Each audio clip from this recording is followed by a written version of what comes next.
ഇന്ന് ഞാൻ വരുന്നത് എല്ലാവർക്കും അറിയാവുന്ന കാര്യമാണ് കച്ചമ്പർ. അത് റെസിപ്പി ആണ്. സമയം കളയേണ്ട, ഉടനെ വീഡിയോയിലേക്ക് പോവാം. ജോസ് മോസസ് കിച്ചൺ.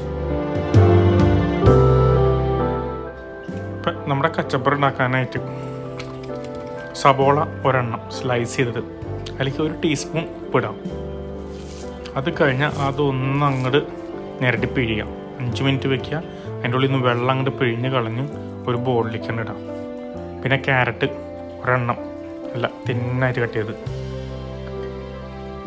കുക്കുംബർ അര തിന്നായിട്ട് കട്ട് ചെയ്ത്, ഒരു മിളക് ഫൈനായി ചോപ്പ് ചെയ്തത്, പിന്നെ സിലന്ത്രോ ലീഫ് ചോപ്പ് ചെയ്തത്, ലൈം ജ്യൂസ് അര പിഴിഞ്ഞാണ്ട് ഒഴിക്കുക. എല്ലാം കൂടി ബോളിലേക്ക് ആയി ഒരു ഫോർക്ക് ഉപയോഗിച്ച് മിക്സ് ചെയ്യുക. സാധനം റെഡിയായി. ടേസ്റ്റ് ചെയ്യൂ, ആസ്വദിക്കൂ. ആ കളർഫുള്ളായ ആ സലാഡ് റെഡി ആയിട്ട് നമുക്കിതൊന്നും അങ്ങോട്ട് ടേസ്റ്റ് ചെയ്ത് നോക്കാം. അയ്യേ,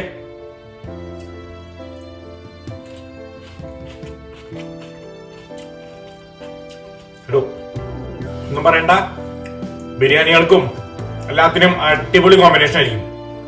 അപ്പൊ ബിരിയാണികളൊക്കെ എന്റെ ചാനലിൽ കിടപ്പുണ്ട്, വിസിറ്റ് ചെയ്യണേ.